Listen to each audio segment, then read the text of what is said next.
So today we're going to be talking about getting a few things right. Don't be a perfectionist. And I know we all overanalyze our own stuff. And to be able to kind of put things in a little bit better perspective, today we have Joanne Hennig, fellow business partner, to be able to go in detail what we mean by don't be a perfectionist and, to get a few things right. So Joanne, if you don't mind, let's get started. How we doing, everybody? Nice to have you with us. It's May already, 2022. Can't believe how quickly this year is flying by. So what we try to do, Jessica and I try to do on a monthly basis, is dig into some of the marketing things that kind of plague us all, try to dig into a topic, make it so that it's easy for all of us to take a bite out of it, chunk out of it, and pass it on to utilizing it for our own benefit. And today, what I wanted to talk about with all of you was to stop being a perfectionist, stop trying to get everything right, and let's just focus on a few little things that we have to get right, and the rest of it, even if we make some mistakes along the way, there won't be a catastrophic occurrence in your art career, if you will, your art business. So I don't just think again, the words starving artist, how did that come about? It wasn't, it's just like a mental state. It's not a reality. There are many artists out there that are making a living at being an artist.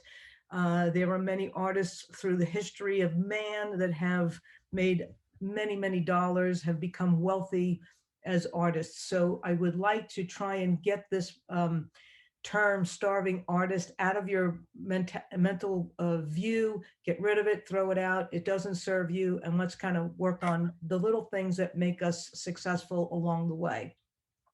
So what I'm going to do is I have a short presentation for you. As always, what we like to try and do is keep these meetings to 30 minutes from start to finish. We'll present the marketing tip idea for this month. Open up the floor to a Q&A. We have the chat room on the side. If you can open the chat room, type your questions in there as they relate to the subject that we have. All right, so yeah, Jessica's writing, please post your questions here. Good idea, thank you. Yeah, so what I'd like to do is I'm going to share my screen, and let's see if I do this properly. And because last time I didn't. And let's see if we're all set to go. Did we get that? Jess, you're muted. You got it? Good. All right. All right. So we're talking about just get a few things right, as long as you don't get a lot of things wrong. A lot of us tend to overcomplicate the process of marketing our art. We try to fit too many things or too many ideas or too many channels into our day-to-day or our once a month panic attack, and then we end up not really being very targeted at what we're doing. So let's just get a few things right going forward, and let's all those other things that we're getting wrong, let's just put them off to the side and let them sit over there. So you don't have to be a perfectionist to be successful as an artist. Every person in any type of career are going to have some hiccups, they're going to make some mistakes, but that doesn't mean that they're not a success. And success is going to be you're defined by you, yourself. I cannot define success for you. You cannot define success for me. It's something that you have to own and create for yourself, creating your own goals and targets and things like that. These are things that we've talked about in previous J&J cafes.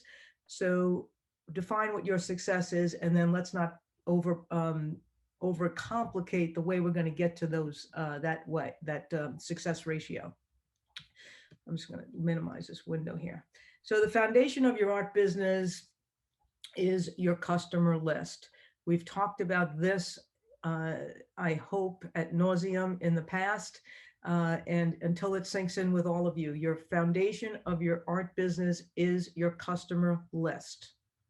Without the customer list, without the direct targeting of your communication to people that have an interest in who you are or that have an inkling of who you are, then you're probably just throwing darts at a wide open wall without even a dartboard on it.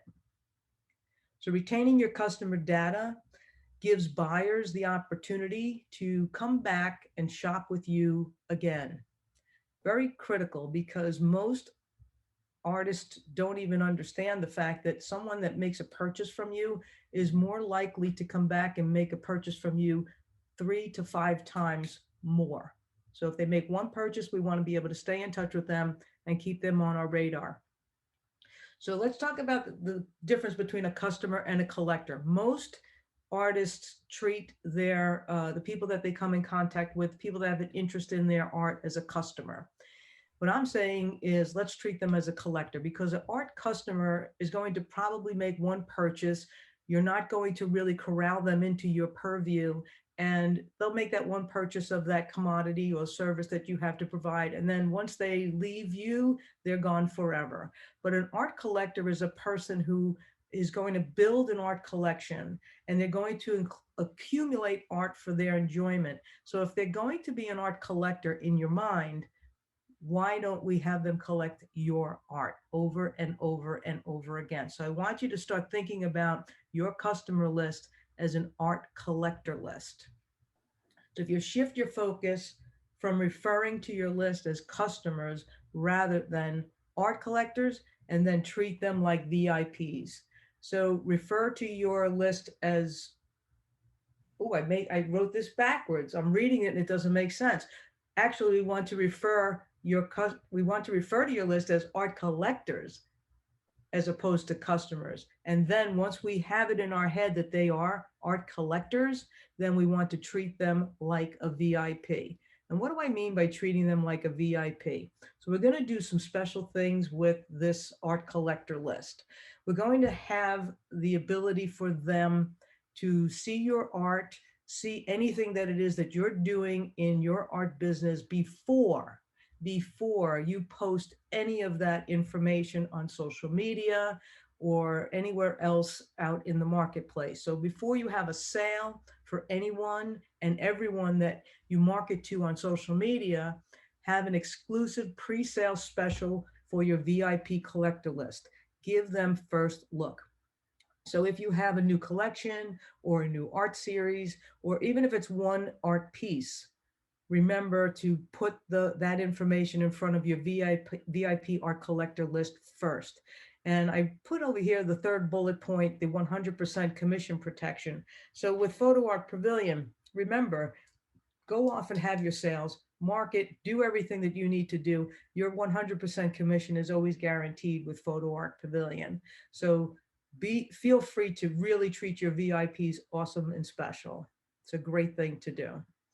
So before any new art goes into your online portfolio, even have a special collector only sale that you announce through email and then close it out. So for instance, this past 3, 5 days, whatever it was, we were up in Acadia, Maine, doing a photography workshop. And I came away with a good amount of artwork that I'm going to be putting up for sale through Photo Art Pavilion. But before I do that, what I'm going to do is I'm going to take the top 5 pieces that I'm creating out of that travel nature photography trip, and I'm going to send out an email to just my art collector list and give them the first look at what it is that's going to be available online to the general public.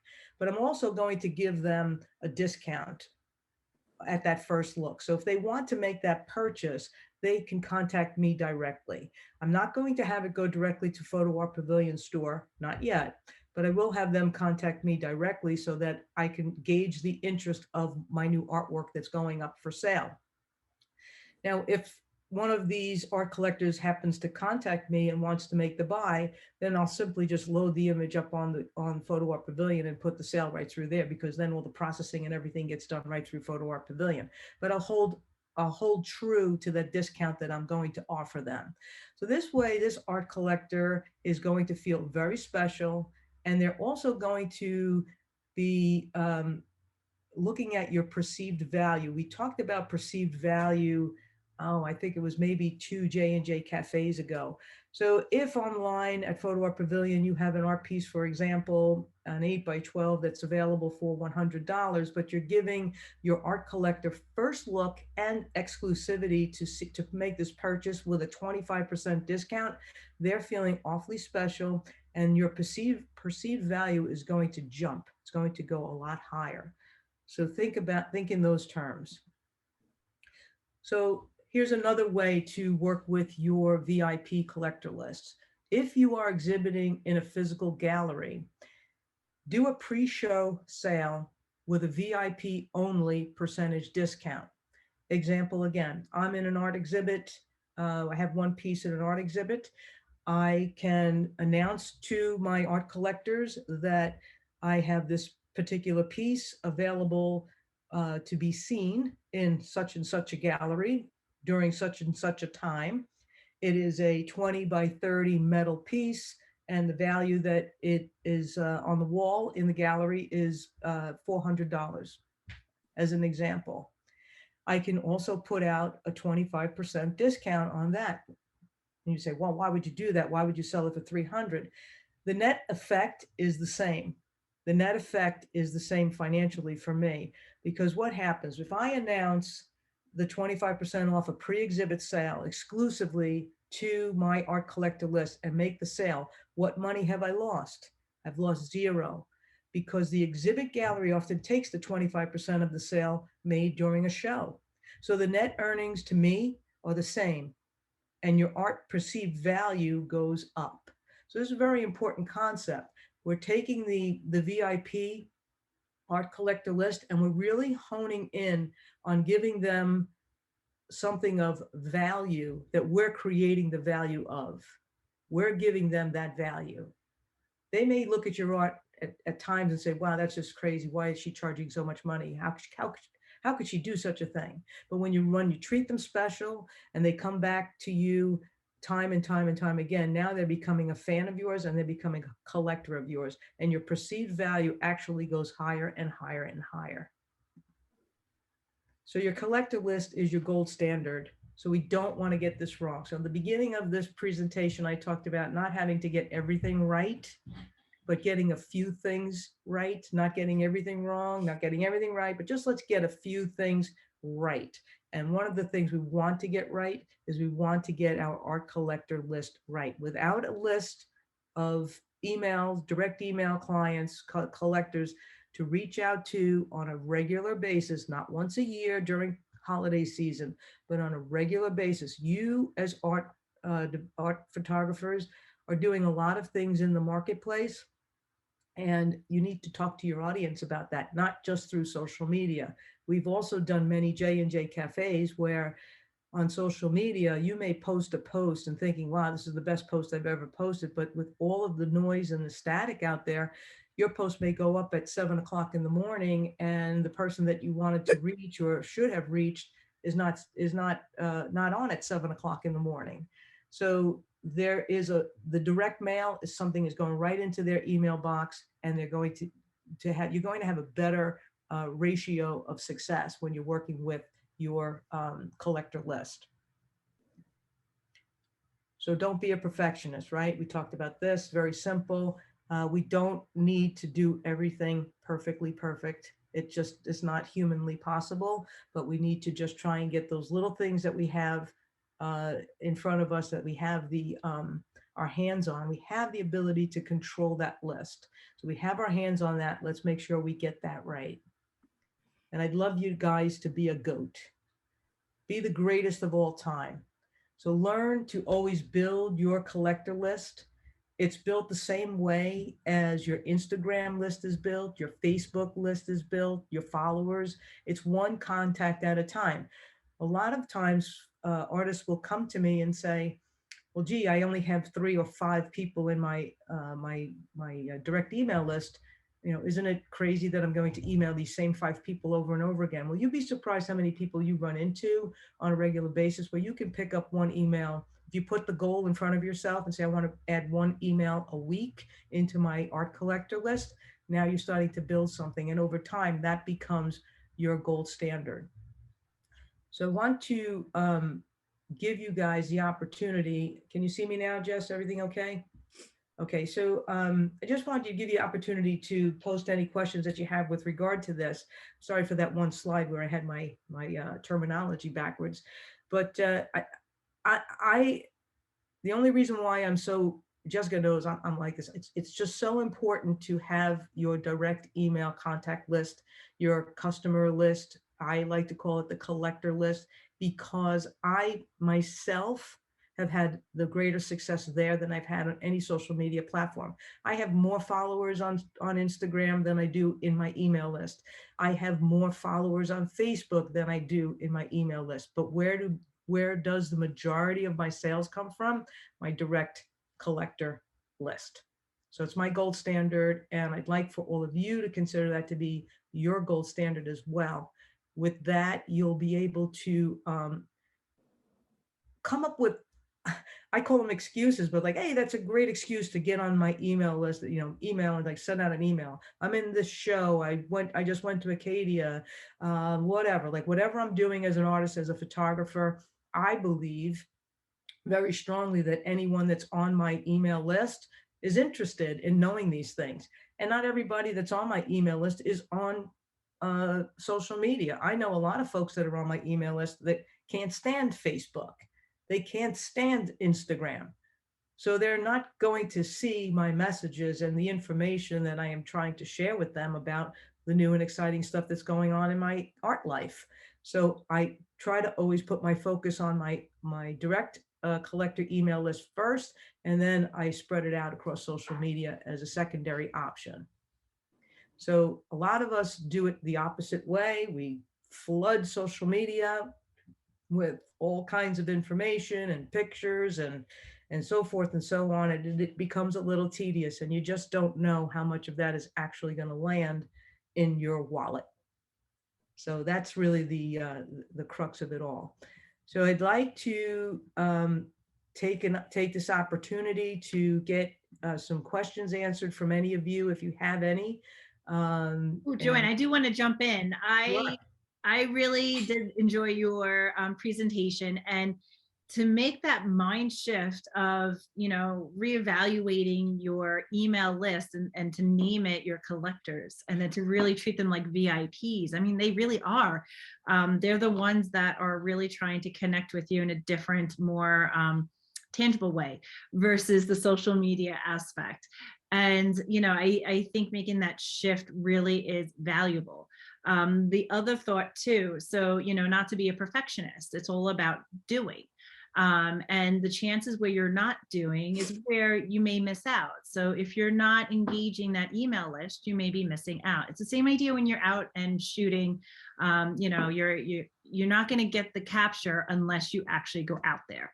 So you're not going to get that connection or that sale unless you actually do the work to do it. So to be able to change that mindset is definitely, I think, key when it comes to working your photography art business. That's why we here at Photo Art Pavilion find it so valuable to be able to give our artists their customer's name and email address, so you can update your system as you continue growing your business. But yeah, I think that was fantastic, and I like the goat at the end.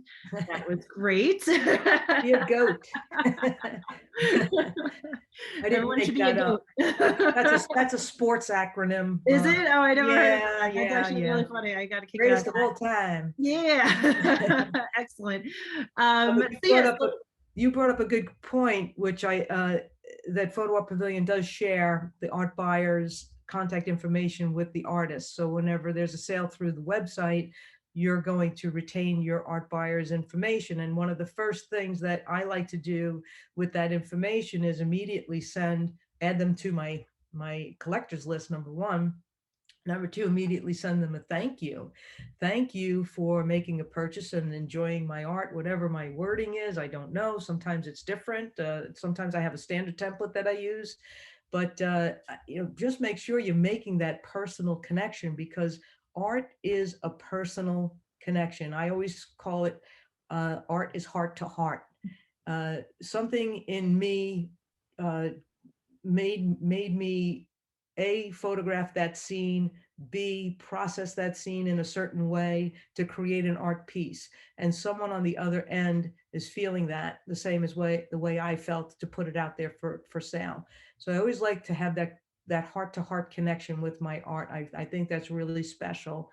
And I think you get a little bit deeper into that type of a connection when you're working with a direct list, a direct email list, what I consider to be the gold standard. I just know my statistics have shown time and time again that my buyers will come back multiple times, and they're, even if they don't make a buy, they're going to respond to an email, more likely to respond to an email than leave a comment in a post on Facebook or Instagram or some other social media. And if they're responding to me via email, that means something really touched them. And that's a great thing as well. And you never know, like they may refer you to someone that they know. You just don't Exactly. know where your next art sale is going to come from. So the tighter, the closer that you can make a connection with a potential collector, the better you're going to have success. And again, success has a definition of all its own for each of us. We all have our own individual definition of what success is and what it can be for us.